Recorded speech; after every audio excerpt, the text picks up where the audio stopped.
Welcome to Truthfully Free. Today, we explore one of the most profound spiritual texts of modern, non-dual philosophy, the Nectar of Immortality, the collected discourses of the sage Sri Nisargadatta Maharaj. If you've ever asked, "Who am I? What is consciousness? Or what is death?" then this teaching is for you. Nisargadatta doesn't offer comforting words. He offers a direct, uncompromising pointing into the heart of existence and freedom from suffering. In this video, we'll walk through the key themes of the book: the sense of being, the role of the mind, death and immortality, surrender and recognition, and we'll bring it into your daily life. So, let's begin. The ground of being. In the Nectar of Immortality, Nisargadatta begins by inviting the seeker to investigate the I amness, the raw sense I am, prior to any thought, name, identity, or form. He says, the consciousness, beingness, sense of I am, by abiding in the knowledge I am, one transcends the experience of death and attains immortality. Consider this. You're awake, you know I am here, but you think I am the body, I am the mind, I am my story.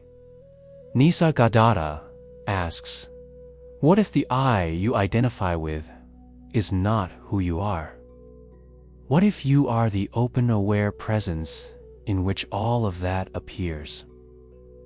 He uses the metaphor of nectar, just as nectar brings immortality in myth, the taste of pure being. The charan, amrita, brings freedom from birth, death, and change. In this ground of being, no time, no form, no separate self, just the simple yet profound I am. Recognizing this is the first doorway to realization. The mind, the ego, and clinging. From that ground, the book moves to show how the mind and ego create suffering. The mind identifies with body, roles, memories, sensations. It grips to the past and projects into the future. Nisargadatta, because of the self, the Atman, you are connected to the world through the body. The self is nothing else but the knowledge that you are. And ignore the mind the way you disregard the crowd you encounter on the streets. He points out, you are not the mind's stories. You are that which watches the stories. When the mind identifies with body-mind, there is fear, what if I lose this? And suffering, I am this will die. He shocks the seeker. You presume to be a jnani, but you are filled up with so much stuff. To fear time is like fearing an unborn child. When you rest as the awareness before thoughts, the mind loses its power of domination. You still function, perform actions, live your life, but you aren't trapped in the identity of doer, victim, or knower. Clinging dissolves. Attachment loosens. The book urges, don't fight the mind, transcend the identification with it. Death, immortality, and the eternal. One of the most powerful sections of the book deals with death and immortality. Not as future promise, but as immediate truth. Nisargadatta asks, if you are the awareness in which all appears, then the death of the body cannot touch the awareness. The one who dies is a body-mind identification, not your true self. As he puts it, one who transcends time, the beingness and its attributes, abides in the absolute. In other words, the real you is unborn, undying, timeless. By abiding in the I am that precedes birth and death, you awaken to immortality here and now.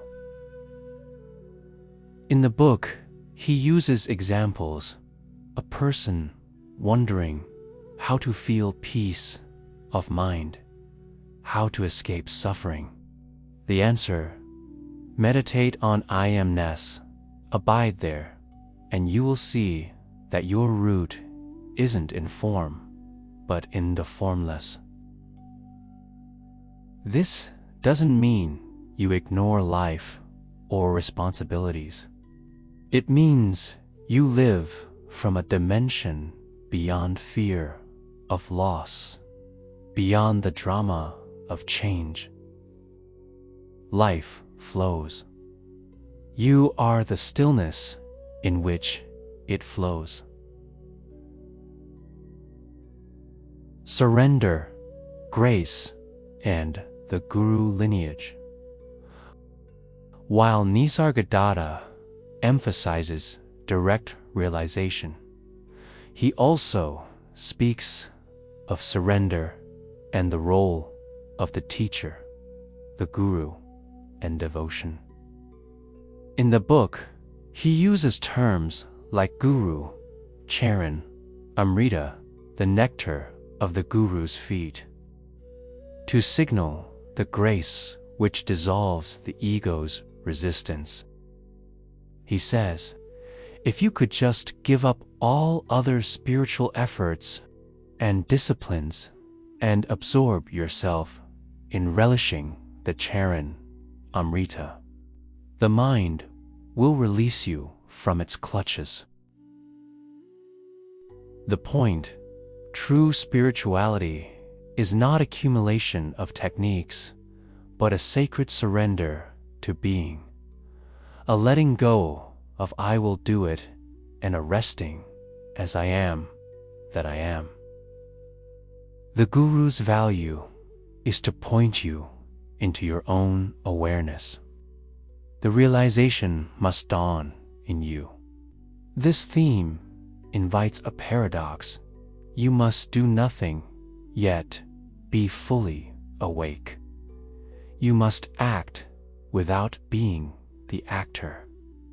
You must abandon every identity, even the spiritual one. The book shows how devotion becomes the movement into recognition of what you always were. Letting go of identities, roles, and stories. Following surrender comes the call to let go of all identities, name, body, nationality, role, history. Nisargadatta asks, remove the name, remove the identity with the body, what remains? The awareness. He says, like the fragrance in a flower, like an image in a mirror, this sense of I amness is felt in the body. Therefore, give up your name Nanak, and also your identity with the body. Abide in the sense of I amness, and you shall be liberated. This is not about rejecting the world. It's about seeing through the world. When you drop identification with roles, you are free to engage without being imprisoned by them. Relationships become flow, not entrapment. Actions become expression, not affirmation of ego. He writes, "The seeker must ask, what was I before birth, before I had this body?" Abiding in that brings a radical shift. The teaching reminds, you are more than the roles. You are the awareness behind them. Living from awakening. The book isn't just philosophical, it offers practical pointers for life. How to live when identified as awareness, not as personality. Some practical reflections based on Nisargadatta's words. Notice, whenever you think I am my body, I am my mind, I am my role. Pause and ask, who is aware of this thought? Meditate on I amness. Simply rest as I am. Short sessions, consistent practice. Observe impermanence. Your body ages, thoughts change, life conditions shift. If you are unchanging awareness, fear of loss dissolves. Engage in the world, but don't cling. Love your work, people, project, but don't make them your identity. When crisis arises, loss, change, death, remember, the body-mind may change or end, but awareness remains. In the book, Nisargadatta says, the mind's trouble is due to identification. As long as I am the body, mind persists. There is suffering. Recognizing the deeper I am transforms life. Living from this recognition means your actions may change. Your attitude will shift. You become less reactive, more open. You no longer fight time, you transcend it. As Nisargadatta said, one who is afraid of time becomes a prey of time, but time itself becomes a prey of that one who is not afraid of it.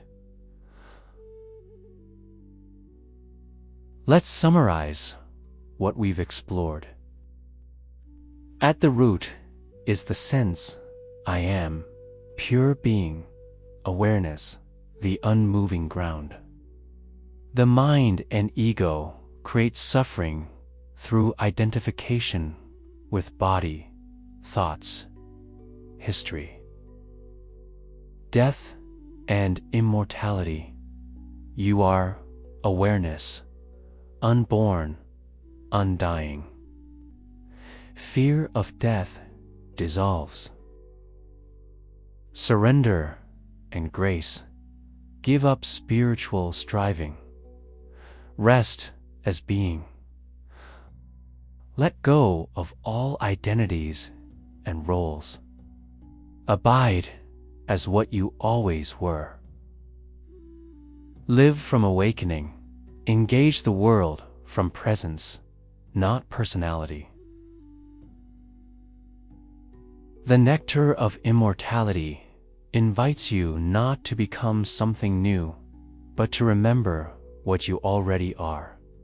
The teacher's words are fingers pointing to the moon. That moon is your true nature.